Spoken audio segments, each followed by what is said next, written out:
Morning, dearest friends. Welcome. It is Ches Tishrei. Tomorrow is Erev Yom Kippur. Big days, big times, and little more sporadic meetings. As a result, this year's Kiviyot in particular is conducive for a lot of Kedusha, but not conducive for a lot of Zoom meetings because we have Yontif, Shabbos. So Baruch Hashem. Again, it is Ches Tishrei, October 3rd. We're studying the entire Talmud, one page, one line at a time. Presently, Masechet Shabbos, 19th chapter. I think it's Kuf Lamed Hey Amud Aleph 135a. We've been talking about the suffix, different scenarios where it is not entirely certain, or at least to some folks, it's not entirely certain when, if, and how to do a bris. Each of the items that were brought up spawned exhaustive conversations, many thought-provoking questions and ideas develop as a result. We'll share the screen and continue our study of the Talmud. Let me just make sure I have the correct link open here. 1 second. I'd like to dedicate today's learning to honor our dear friend Reb Eli's Simcha. Yesterday, a beautiful Siyum Sefer Torah. Lechavod u'letifaret. A beautiful honor to your family. Eli, it was to honor your father, right? Yeah, and then I honored my wife's parents. So your wife's parents. Beautiful. So it was truly a beautiful kavod that you did for your family. And so we'll dedicate today's learning to continue the simcha. And Eli, we're impressed. The day after, you spent the whole day with the Torah, you might have decided to take a break from this Torah, but you didn't. So it's a tribute to your devotion here. So we'll. I have a very quick answer. Torah is life. That's it. That's all. That's it. That is the right answer. So hang on, let's just find the right place. Just trying to find the video. So I'll be right back. I'm sorry. So we had a machloket about nolad mahul. The person is nolad mahul, born without an apparent foreskin, and therefore apparently not warranting a circumcision. Nonetheless, there is a hatafa. A hatafa is to occur. No, I'm sorry. There's a machloket if hatafa needs to happen. Beis Hillel says no, you don't need it. Beis Shammai says yes. And then the question becomes, if you're going to follow Beit Shammai and you're going to do it, do you do it on Shabbat? And so we have a very painful episode that we read last time. And I want to read it again, but actually give me 1 second. So we had a question. The question we had was, what is the nature of this hatafa? What was the nature of this? So conventionally,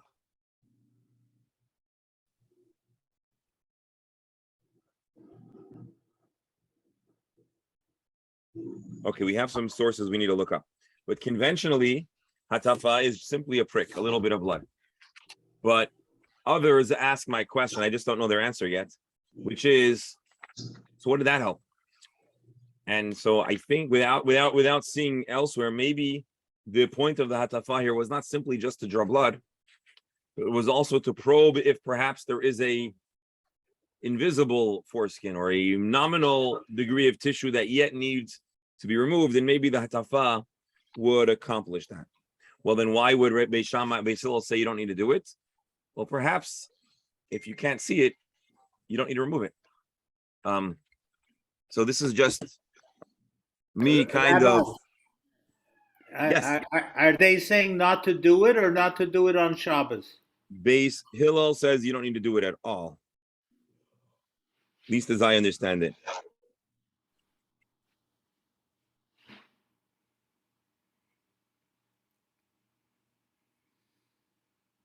Sorry, 1 second. Let me just tell this person to reach out. Yeah.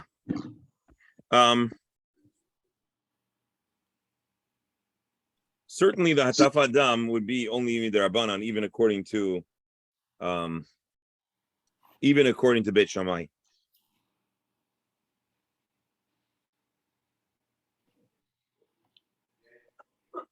Okay, let's see. I think the Gemara is actually going to discuss it, so we don't need to invent. We don't need to reinvent the wheel. Let's allow the Gemara to walk us through. So here we are again. I'm going to read this text. We saw it on I guess Friday. Today's Monday, right? Let's just start from the top. Rabbi Yehuda Aimer androgynous doiches Shabbos v'anush kares.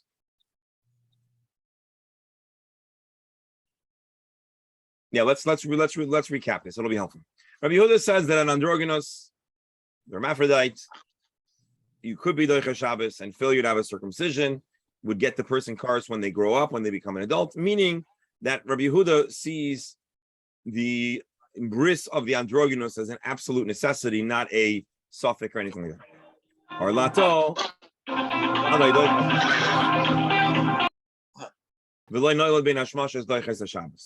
When do we push aside Shabbos? In the case of our lasai, when we know for sure that it's the 8th day. Again, our lasai vada doiches Shabbos, when we're absolutely certain that there is a mitzvah. But not when a person is born without an arla, because we don't even know if the person needs a bris at all. Or at the very least, we have a machlokes. Beishamai oimrim sarich latif mein adam bris. Beishamai says we do need to do a hatafa. Or Beis Hillel oimrim einay sarich. Baby's born, that a bris, so you have to do a circumcision, not machlokes. Even according to Beis Shammai, who says that you do need to do a hatafa, Rashi points out, even Beis Shammai would agree that we do not do a bris in this scenario on Shabbos. According to Beis Hillel, you never need to do it. Let's see the Gemara's continuation. Amar Rabbi Shimon ben Elazar. Rabbi Shimon ben Elazar commented on the machlokes of Beis Shammai and Beis Hillel. If you do if you do need to make a drop of blood or not. Here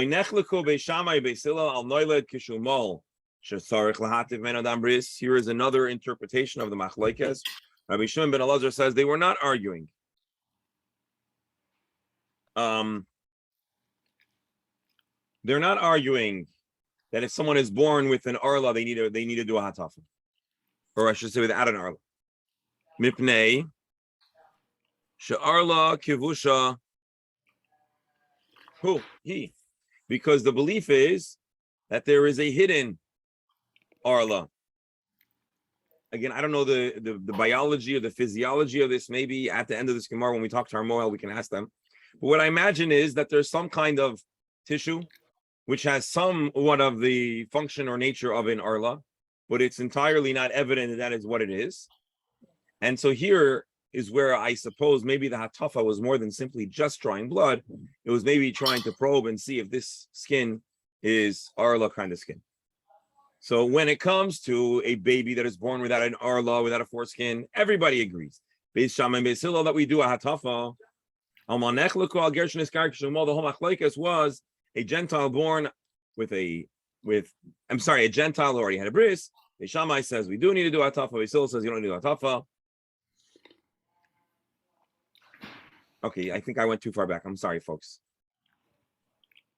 I apologize here.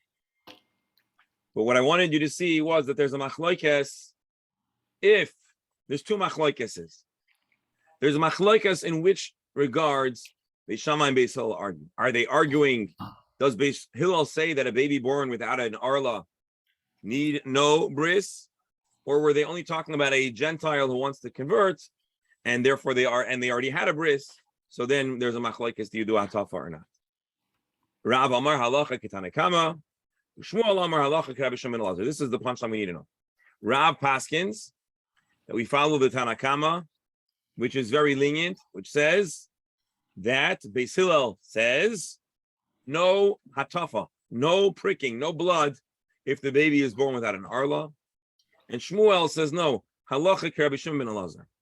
The halacha follows Rabbi Shimon ben Elazar, who reimagines the debate of Beis Shammai and Beis Hillel to be talking about a ger, sheniskayer, a ger mohel. He already had a bris. Again, remember King Charles, And that's what Rabbi Shimon ben Elazar says the machlokes is about. So Rabbi Shimon ben Elazar said, Shmuel says, everybody agrees, a baby born without an arla needs hatafa. Rav says no hatafa. That's the essence of what they're arguing. Here is the anecdote we read on Friday. Ravada Barada, a very tragic story. He had a baby, and the baby was born without an arla, without a visible foreskin. He went to every mile in town to ask them to do the bris. What was he asking them? He was asking them to do the bris on the 8th day, which is Shabbos. Sheatifu mimeno dam bris. V'loi rotzu. None of the cities Moihalim wanted to. From the Shabbos Havoi, because it was Shabbos. Afilu Beis Shammai.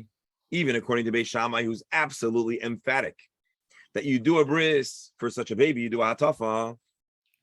Even Beis Shammai agrees this is not to be done on Shabbos. Ad the Shavya Krishafcha. Eventually, he did the bris, and the baby, he tried to which, by the way, this supports the possibility that the hatafa is not simply pricking, but also probing to see if there's any kind of arla skin to remove. And tragically, Shavya Krishafcha, the baby had a cut in the urethra, which is a very big problem for the baby, and a devastating injury. Omar, he said, Tesili Avri Adarav. Really, whatever trouble happens, it's my fault. I'm retranslating the word, Dr. Hammer, if you notice. On Friday, I said I deserve it, but then we said, what did the baby deserve? So I think really the way you should read this is, Tasili, it's my fault. Right. Avri Adarav, because I didn't listen to the opinion of Rav. What is the opinion of Rav? Rav says, Beis Hillel says, no hatafa at all. This is a tragic story. I want to read Rashi together again. Hadre Atlis or Maeli. What did he want them to do? Sheatifu menadambris. He wanted them to do this hatafa. He wanted them to do this procedure that is done for a baby born without a visible arla. Rabbi, Yes. is it possible that we take into consideration psychologically what's going on? You have a baby, you're looking forward to a bris, you're looking forward to the mitzvah. So does that come into our discussion or our thinking? Well, I'm sorry. Repeat the question if you don't mind. You're asking Uh, if Rav Ada bar Ava was so anticipated the bris, I'm he couldn't saying let in go? general, this whole discussion, we're having it for trying to figure out what's the proper halacha. But I'm just thinking that maybe there's also a psychological element. The family has a baby, they want to have a bris, they want to have the mitzvah. Are we trying to make sure we could? You're asking if the hatafa is a ceremonial prick so that the family doesn't lose out on a party? It's not just a party, Rabbi, with all due respect. So explain to me. No, it's the mitzvah of having the bris, of celebrating, of Thanksgiving. I don't know, all I think kinds of you're words throwing come a to lot mind. of, it's a good question, but I think you're throwing a lot of big words, which is what's confusing me. Celebration is out, but the mitzvah of bris, the covenant, the act of having this child be part of entering a covenant with Hashem, maybe that's it. But again, my theory, and again, it's been a long time, I told you, since I learned this Gemara, so I'm kind of relearning it as if I never saw it before. I'm trying to remember, and I'm still imagining that the hatafa here may be a little more than just a prick. It was, I think we might translate it as a probe. I want to show you something interesting. The Gemara, there are a number of works in the very first tractate of the Gemara called Brachis, which we learned. In the back, there are a number of works that present Klalei Hashas, rules of general rules, common themes, and principles of the Talmud. And so there's an interesting sefer called Mavai HaTalmud. There are a few works called Mavai HaTalmud. And over here, there's a very interesting thing which you may have noticed, which is the Gemara likes using the number 13. Jewish construction developers building apartment buildings don't like the number 13 because they don't sell well. Jews, of course, however, if you're building an apartment complex in Jerusalem or in Israel, I think you might put two 13s, 13A and 13B, because Jews are into 13. Well, something else about 13 that you may have not known is that the Gemara seems to have a thing about 13. And so sometimes 13 isn't per night. If I wouldn't know this and if I wouldn't see this in earlier Sfarim, I would be afraid to say such a thing. But the Sfarim that are the Klal Yashas say that sometimes when the Gemara uses the number 13, it doesn't mean 13. It means a bunch. It means a lot. Because like I was thinking, like, what are the odds? Was 13 Moyalim? It could have been. So here in the Mavaya Talmud, he brings in other scenarios. Many times in the Gemara, we find, especially in Agadah stories, we find the number 13, but it's not a precise number. It just means a lot. And we actually had this before. I don't remember, there was we were talking about medical things. And we said that you would do a certain cooking or burning 13 times or whatever. Or there's a story in Chulin, Shadali, Tlis, or Gamli. There were 13 camels. And we have even an earlier in Gemara Shabbos. And Rashi there says, V'guzma ba'almahi. So, I don't know, here. Oh. And then he quotes our Gemara. So basically, what do we get from here? I don't know. I just wanted to show it to you because it's interesting, and it quotes our Gemara. But that's the tragic story. Now you're not going to believe me, but the story actually is even sadder. But hold on one second. Let me just look over here. Rav Ada bar Abba was a moyel, according to most accounts. And so it's not that he wasn't qualified to do the procedure, but he felt that because he did it on Shabbos, that's where things went wrong. He should have been machmir to not to do it, because that is the opinion of Rav, that is the opinion of Beis Hillel.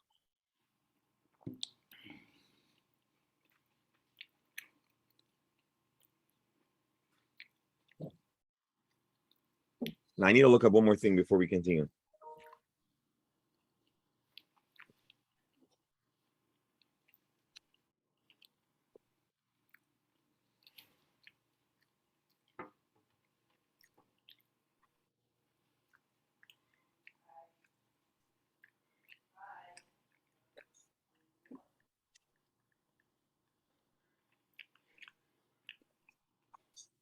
Hold on.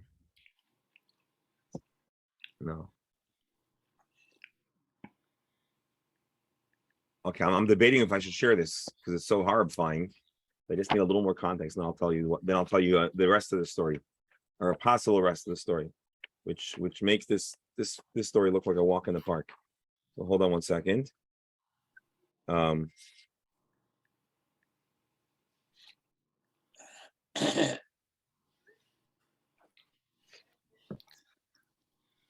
Again, Rabbi, throughout this, the females are getting the short end of the stick in terms of any recognition that this newborn. Oh, I have a feeling the women probably are reading this Gemara and being very thankful. I don't know. I mean, just to posit a situation, because I asked the last time, does the Moel, do they continue with the bris? Do they name the baby? But we know that to name a female baby, a daughter, you could do it right after they're born. You go. I happen to have had the opportunity at the hospital at Einstein to name a daughter at the same time that Dr. Belkin was a patient there, so I waited for him for the davening. And anyway, but the point is, there are expectations, and this is not a 50-50 thing. I know you said it's Orla, if it doesn't have Orla, but you're not even, there's no consideration for Beryl asked about psychological issues, but not only psychological. Oh, you're saying to put the mother through this? No, to put you from the way this is going, this is a done deal. Forget about Shabbos, no Shabbos, no. This is a boy, right? And anything else that's going to happen afterwards is, that doesn't take away that this period is a boy. Whereas one could argue, no, this is a girl who happens to have. Well, no, we're not talking about androgynous now. We're talking about the child Oh, born. no, but I'm talking about. I'm back to. Okay. I'm back to androgynous. I'm back. I know, but I'm back. I haven't given up on that because Right. I just reminded myself about how quickly, my daughter was named after the birth, but also on the reality today, people have many expectations, and they often are told if they want to be told, and most want to be told whether they share it or not, if it's a male or female baby. And so they have expectations.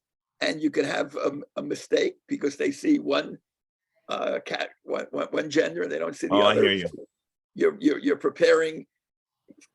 You just painted pink the room, and all of a sudden, Right.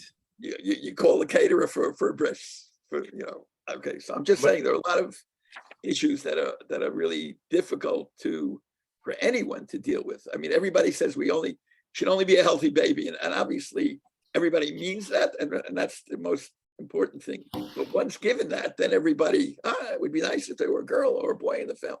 So it's are we entitled to ask the question, who makes the decision? The Gemara here, I know. Rabbi could answer that. The rabbi could answer that for halachically. I have my own psychologically. I mean, I believe that the parents are responsible for making all important decisions, and hopefully they get. Oh, the parents are certainly responsible for making any decision with a child. The question is, if the parents seek out halachic guidance, what would that guidance be? And if the question is, our baby was born with a little bit of a complicated identity, well, the first question is there a organ? I don't think any rabbi would be qualified to make that decision because it's not that common. Oh, a psak lemaisa, no one is qualified, but the Gemara is qualified to give us the general halachic response. But it's like anytime you want to try to synthesize reality with a book of codes, there's going to be some complexity. No, but at what point is it considered to be a male organ rather than just a growth or whatever? I don't know, but my imagination says that it probably must have looked very much like a male organ if it was going to be receiving a circumcision. It had to have been enough like it that it actually has an arla that was capable of being, but it's my guess is the moil, when he comes to examine the baby before, he would be the first one to question, I would guess. Yeah. No, these are interesting and important questions. But the only point that I do want to make, which we might not like, is it doesn't seem to me like the Gemara's starting point or even end point in determining halacha is the emotional circumstances. The posek might have to take into account emotional circumstances, but there is a clinical halacha which is almost, we might use the word factual, meaning the circumstance has a certain fact of a certain set of halachic facts. Now, you don't have, if you don't accept halacha, then those are not your halachic facts. But there are cold, hard, dry halachic response to a scenario. And that's what the Gemara is trying to figure out, and that's what the Gemara is determining. And it seems from our Gemara that the androgynous, notwithstanding many other complex facets of this person's life, and certainly Avas Yisrael warrants full sensitivity. But as far as the question of does this child get a bris, that is a question that seems to be taken to be considered without consideration for the emotions, especially because we're talking about a baby, and the androgynous baby has no knowledge at this point of their predicament. They're not going to have an easy life, unless they're in an incredibly sensitive and, very, very, good environment. But that's not the question. And here, there's a simple question. Now, I know you're asking, maybe we're just giving the parents a bris because they want to have a bris. I don't think that's the way the Gemara is approaching this. I think the Gemara is approaching this. Does this baby have a foreskin? The baby has a foreskin. Well, Jews remove the foreskin. Does the baby not have a foreskin? Well, then Jews don't remove the foreskin. I think it's coming from a much more simple and clinical question. That's my understanding of it. Am I right? I don't know. Time will tell. I mean, time will tell, and as we discover the Gemara, we'll see if there's any further input on the matter. But we shouldn't confuse a clinical indifference to human indifference. Meaning, sometimes the halacha has to just tell you what to do. That doesn't discount emotion. That doesn't mean that Jews should discount emotion. It just means that it would be like if there is a specific medical procedure that needs to be done for a specific circumstance. So the medical book will say, this is the procedure, this is how you do it. Obviously, the physician or the people that are caring for the individual have to have a holistic approach. So it's not just about procedures. But the question here is about a procedure. Is it done or is it not done? That's how I understand it. Take it or leave it. But let's go back to our Gemara, because our Gemara is not talking about that. I know it's hard to get it off our mind. The Gemara here is talking about a baby that is born without a foreskin. So the question is, what do you do about that? I thought, Rabbi, you just a second ago said the whole question is there a foreskin? Chop it off. If there's no foreskin, don't chop it off. So here we're talking about a baby who was born without a foreskin. By the way, in the Jewish tradition, this is considered an extreme positive. This is something that's considered very celebrated. There's an understanding that there's something special about the baby. I think that the tradition says that Moshe Rabbeinu was born without a foreskin. I think Binyamin, son of Jacob, was born without a foreskin. There are others as well. So this is considered a celebrated fact. So again, it's not that we're putting down the baby, but there's still a clinical question, what to do with the baby. And our Gemara is still working through. We know there is a machlokes. We're not sure what the machlokes is. We know that some people say don't do something. Some people say do something. Generally speaking, Rav says, Beis Hillel says no bris, Beis Shammai says do a bris. Shimon Elazar says, no, everybody says you got to do some kind of hatafa. The Gemara is not done discussing it, but we bring a story, a parenthetic story, a tragic story, a story where no mohel was willing to do a bris on Shabbos because you're not supposed to circumcise or do a hatafa on a baby who was born without an urla on Shabbos, according to Rav. Shmuel would probably say you could. So Rav Ada, who was a mohel, does the procedure himself, tragically injuring the baby in the process. He was qualified to do the procedure, but even qualified, well-trained medical professionals can make a mistake. And that's why I believe most physicians in most states are obligated to carry malpractice insurance. I think Florida may be an exception. I think Florida maybe does not. And that brings in a whole bunch of complicated situations which are beyond the scope of my expertise. True? True. I have just parenthetically, I have a good friend, a very firm guy who obstetrician, he just retired, and he's had big signs in his office in North Miami Beach that I did not have medical insurance, and everything that they owned was in his wife's name and all of that kind of stuff. I mean, because there were way back when there were cases where dedicated physicians got wiped out from, one case where they really weren't, so anyway, but that's Florida.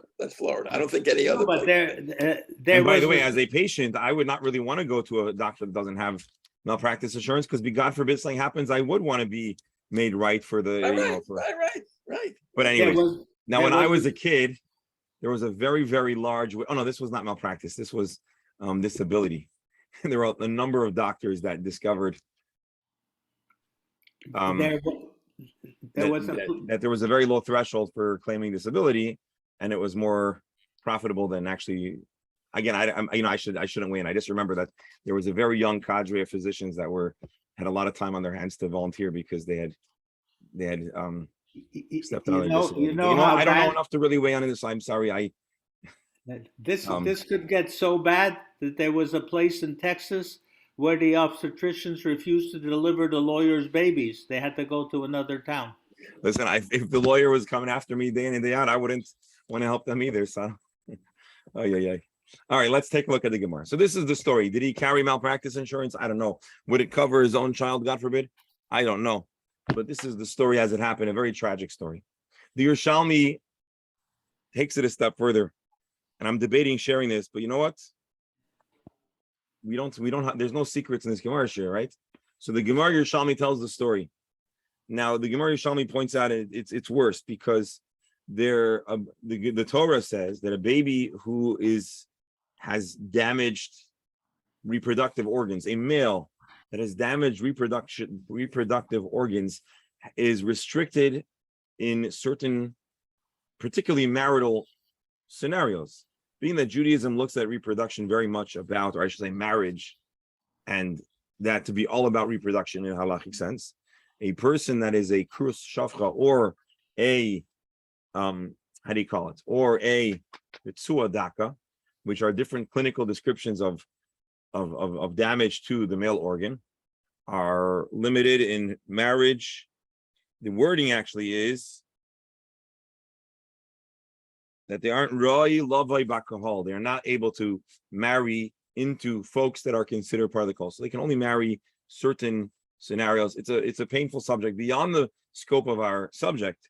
But this was a very painful I think it's also an issue of Levim or Kohanim being able yeah, to exactly. perform in Beis HaMikdash. That too.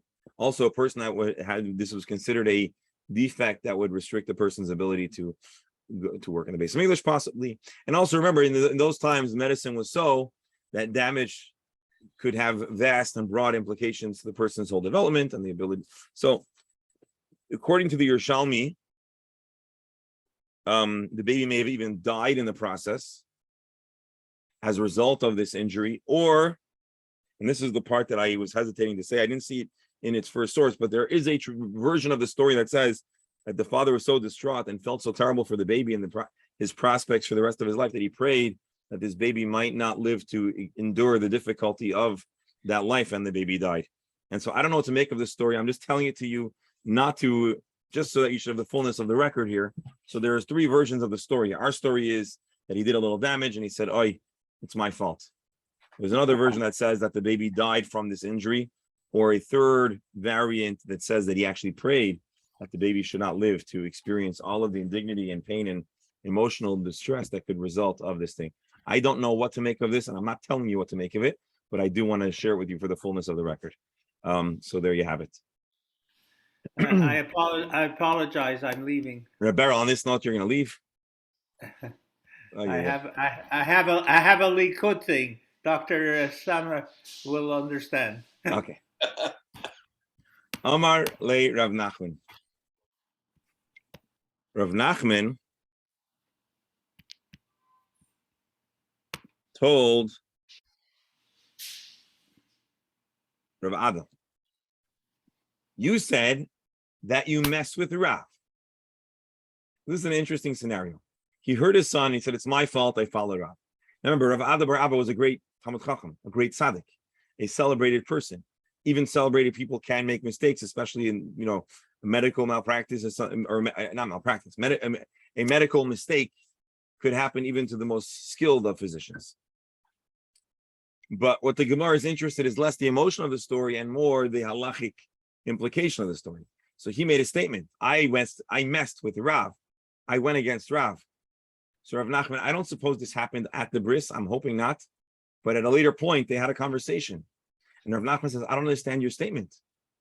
You think Shmuel would have told you to do the bris on Shabbos? Shmuel also thinks you did the wrong thing. You can imagine how terrible the father feels. And then Rachan is kind of piling on. Only Rav would not agree with your decision. Shmuel too. Why? Because Shmuel says that Beis Shammai and Beis Hillel both agree that you need to do a bris. But not on Shabbos. So Rav Nachman tells him that Rav and Shmuel will both agree that what you did should not have happened on Shabbos. So he says, no. Shmuel b'chol. When does Shmuel say that you should do a hatafa according to Beis Hillel on a weekday? Shabbos miyamar. Would he tell you to do it on Shabbos? So the Gemara answers what Rav Ado is doing. Who savar? Vadai Arla kivushahi. Rav Ada bar Ava, the reason why he did a bris, even though he understood that typically you don't do such a bris on Shabbos, is because he understood that in this case, the baby had an arla. It was a suppressed arla. It wasn't visible. And he believed that in this case, Shmuel would agree that you should do the bris. Itmar, Rabba Amar, as we learn, Rabba taught, the reason why and what we're doing with the baby who was born without a bris is Chayshinon, Shema, Arla, Kivushahi. We are concerned that maybe there is an Arla and it's just hidden. And Rav Yosef says, Vade Arla Kivushahi. Rav Yosef says, no, actually, it is most certainly a case where although it looks like the baby doesn't have a foreskin, it's just a concealed foreskin. Let's read Rashi. Rav Ada Savar Devade Arla Kivushahi Mechalinon. Rav Ada says, yeah, if there was literally no Arla, you don't do Hatafa. But here we're probing to actually find the foreskin. Chayshin and Hana Damar B'Shimon Elazar Divrei Hakol Tzarich Lahatif Asfeika Kamar. He was saying that there is a suffix. Uvachol in a weekday Shema Arla Kivushahi. In Shabbos Nami Vada Mechalinon. So Rav Ada understands that Shmuel would say that you should do the Hataf on Shabbos. Maybe there's an Arla. But in reality, it's only Shema. There's only possibility, and therefore you should only do this in the weekday. So long story short, Rav Ada bar Ava, did he only not agree with Rav? Did he only mess with Rav, or did he also mess with Shmuel? And I think the preponderance of evidence indicates that both Rav and Shmuel would agree that a baby that is born without a foreskin should not undergo a bris, a hatafa on Shabbos. So, but now let's look at these two lines. Rabbah says the reason why Rabbi Shimon ben Elazar says to do a bris, a hatafa, according to Beis Shammai Beis Hillel, is Rabbah says maybe there's an arla. Rav Yosef says there is certainly an arla. Rav says, let's say every other case where the baby looks like there's no arla, there actually is. It's pulled down, it's concealed. Amar Rav Yosef, Minanim min Allah. How do I know that the reason why Rabbi Shimon Elazar says that you should do a hatafa is really to probe the presence of a arla kivusha, a hidden, a concealed foreskin? And if we know for certain that there is an arla kivusha, there's a hidden arla, it would need to be done even on Shabbos. How do I know this? The Tanya, there's a brisa. So again, right now, our Gemara is weighing two statements. A statement that says the reason to do a bris,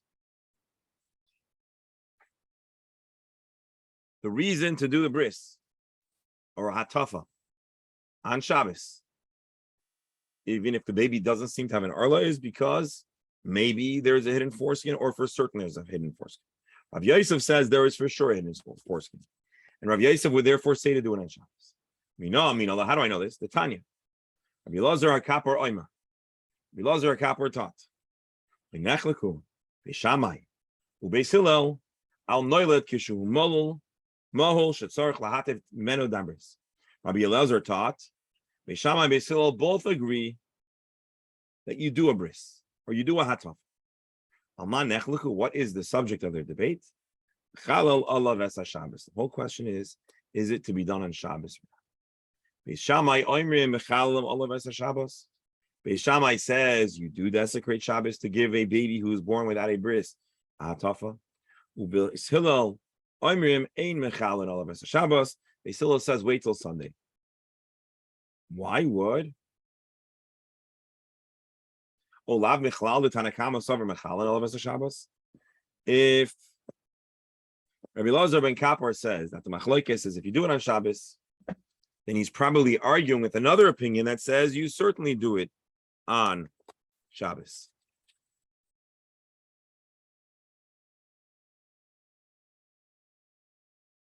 So again, Rav Yosef says, I have Rabbi Elazar ben Kapor who's arguing.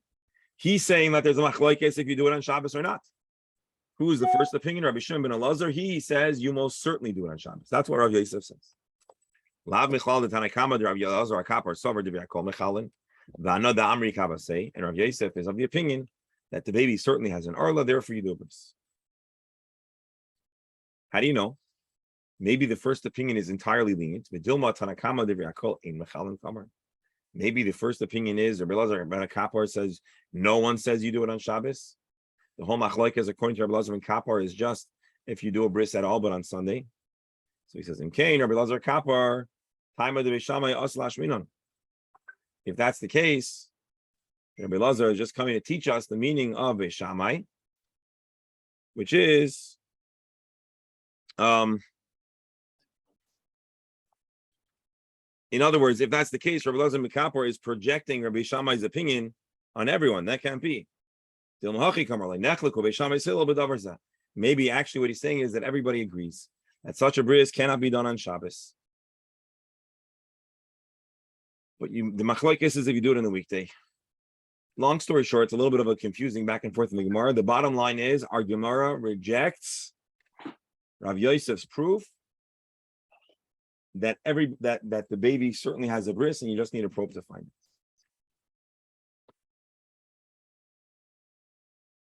So let me just give you the summary here. Rav Yosef says every baby born without a bris really has a foreskin, and therefore he paskins you do the bris on Shabbos. And the machlokes, and that's the machlokes, and he believes that everybody agrees that is the case, that you do the bris on Shabbos. Rabbah says no. Machlokes is you do the bris on Shabbos or not. We thought we had a brisa that supports Rav Yosef, but we rejected that brisa. That's the bottom line of our argument. We are now going to change the subject a bit. Any questions or comments? All right, let's do a short extra Gemara. Maybe we'll make it even clearer. A new discussion. Amar Ravasi. An interesting Gemara. Understand what it's saying. Kol she'imai tmei aleda. Any birth that leaves the mother ritually impure by virtue of birth, which means a few things. The mother needs to have been Jewish, because only Jewish mothers become ritually impure at birth. The birth would need to be natural, because only a natural birth, only vaginal delivery would halachically create the scenario portrayed in the Parsha of Tazria that describes how a mother becomes impure. So anyone that the mother becomes ritually impure, we'll explain more. I just want to give you the Nimo Lishmoina, this baby is given a bris on the 8th day, even if it is Shabbos. But if a baby is not Tmei Aleda, if the mother does not become ritually impure in birth, Ein Nimo Lishmoina, he does not receive a bris on the 8th day. Not everyone's going to accept this Gemara, but let's take it as it says. So let me reread this. If the mother becomes ritually impure, if it is a conventional birth, the baby gets a bris on the 8th day. If it is unconventional, the baby does not get a bris on the 8th day. Which day would the baby then get the bris on? I don't know. Let's see. What's his proof? Shenemar. Let's read the Torah. Isha ki sazria. A woman who conceives, v'yolda zachar, and goes through pregnancy and has a child. V'tama shivas yamim. She becomes ritually impure for 7 days. Uvayoyim ashmini, and on the 8th day, yimo b'sar lasa. So the Torah makes a deep halachic connection between the status of the mother and the baby. What would be a scenario of a baby that's not born and doesn't make the mother ritually impure? Rashi. A baby that is born out of a C-section, a C-section. And a Gentile woman who gives birth, converts the next day. So, and the baby also converts. This baby that's going to undergo a conversion according to Rav Asi needn't wait 8 days. You think everybody agrees with Rav Asi? Have you ever heard of a baby born of a C-section getting a bris on the day of its birth? Or his birth, I should say? No. So here's the pushback. Amalei Abaye says, no way. No way. Let's examine what bris looked like until Matan Torah, until the parsha of Ki Sazria was given to the Jews. In all those scenarios, there was never a situation where the mother became ritually impure. And yet the bris happened on the 8th day. So Abaya tells Rav Asi, you're taking this too far. It does not sound right to connect the date of the baby getting a bris on the 8th day to the mother's status of impurity. Rashi, Doiris Harishonim, May Avraham ad Matan Doira. In the moment that Abraham was given the commandment to do the bris, until Matan Torah, Shenitna Milah, there was a bris of circumcision, but there was no laws of ritual impurity. So Abaya pushes back on Rav Asi's comment. Now, I'm still not 1,000,000% certain what he means about the 8th day. Is he saying the bris happens earlier or later? Rashi says Nimol Miyad. I'm wondering if everybody would agree with that. That is the pshat in this Gemara. So let's take a fast look at the Rashba.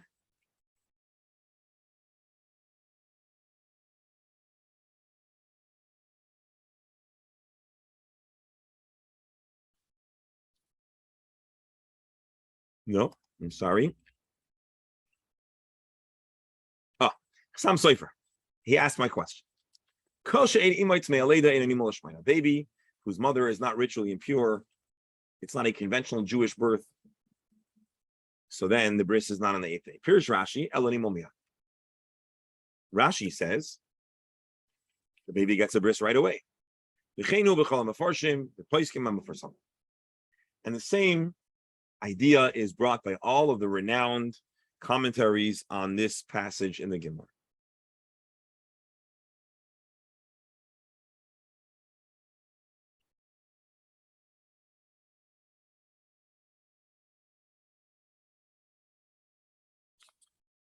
Rashi Rashi b'chumash achar shmoina kasmarsha shu toser. Esa b'shul deracha seif perak lech lecha isa kamapam nimul achar shmoina mashmash kina yirsas.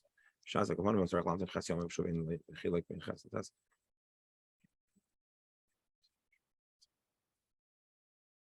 okay. Long story short, the Chassam Sofer is not certain that the pshat.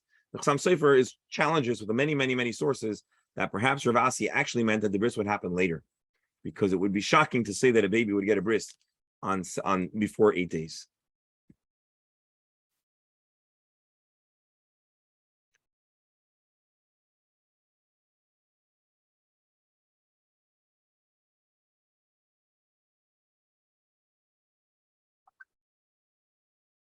All right, this will take a long time to review, but the bottom line is he gives a little bit of pushback, and that's interesting. But the common pshat is that we're saying the baby would get a bris on the first day, according to Rav Asi, and Abaya pushes back in a very big way. Amar Le, Rav Asi says, hang on. You're going to try to bring proof of before Matan Torah to after Matan Torah? Nitna Torah, v'nischat shalacha. You can't bring proof to a pre-Torah giving situation. It's night and day. Once the Torah was given, it says, but I'm curious to know what the Karaites do. We know the Karaites had a very literal reading in the Torah. I'm curious to know, those who read this in the most literal sense, would they say, oh, if the mother is not ritually impure, maybe the halacha is different.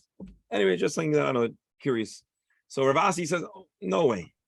I'm not going to let you try to use pre-Matan Torah circumstances to prove Torah ritual. Rashi v'nischat halacha. When the Matan Torah happened, the Jews got the Torah. One of the things they got in the Torah was Parshas Tazria. And in the Torah portion of Tazria, it says that a mother gives birth to a baby boy. She is Tamei Shivas Yamim Ubayam Hashmini Yimim. It's not clear as day. Any? Can it be that we actually embrace Rav Asi's pshat? Can this be okay? Let's explore a teaching that we saw before, I think.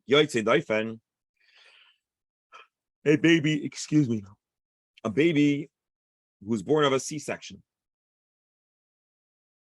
You think C-sections only happened in modern age? I think the word cesarean section is because Rome, the legend is that the parents of Rome were born out of a C-section, out of a true Romeus. What's the name? Romeus and whatever were born torn out of their mother, and they were raised in the wild. So the idea of a C-section is something like that. The idea of a C-section is very old, and it was understood then. I don't know. I'm sure the survival rate of the mother was much, much lower, unfortunately. But the notion of a baby being born in such a manner was not unheard of. So we learn a baby born of a C-section, and a baby that has two arlois, two foreskins. Rashi shenikras imay. There was a cut. There was a incision to remove the baby. Shtei arlois, shnei oirois ze al gavze. Either a scenario where there was literally instead of one arla, two arlas, or some say shnei gidim, a baby that was born with two organs. Rav Huna, Rav Chia Barav.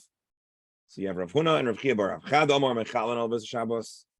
One of these opinions were Rav Huna or Rav Chia says you do Mechal Shabbos. Excuse me. The Chad Omar ein Mechalen. Ad kan le pligi elo lechal Bes Shabbos. The whole nature of the debate was if the bris is done on Shabbos. Aval Shemoina Vaday Mahalin Lei. Obviously, we give a bris. So we don't see that there's a concern that maybe the Yotzei Doifen, the baby born out of a C-section, should not get a bris on the 8th day.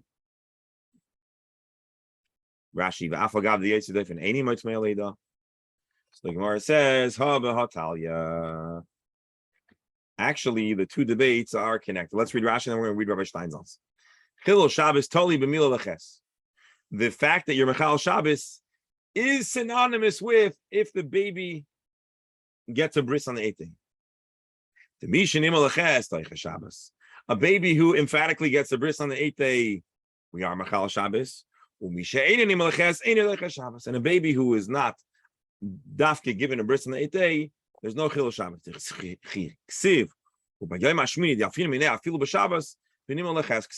Let's read Rabbi Steinsaltz. But I think what he's answering is as follows. You're making this sound very esoteric, but it's simple. When we say that a baby that's born under certain circumstances gets a bris on the 8th day and the other babies don't, we're not saying that the baby born of a C-section can't get a bris on the 8th day. All we're saying is that it does not have the fullest weight to the point where we would be Mechal Shabbos. And then maybe this is consistent with the opinion of Rav Asi. Let's read Haba Hatalia in Rabbi Steinsaltz, and then we'll call it a day. The two disputes are interdependent. The one that holds that one desecrates Shabbos for this child's circumcision also holds that one must circumcise him on the 8th day. The one who holds that one may not desecrate Shabbos for this child's circumcision holds that one need not circumcise him on the 8th day.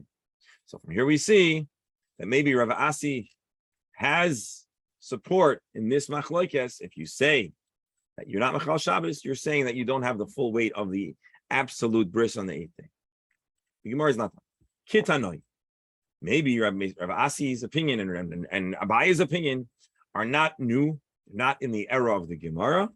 They actually have precedent in a Mishnah. And so Be'ezer Hashem, not tomorrow, folks, I'm sorry. Tomorrow, Yom Kippur, we're not going to have time.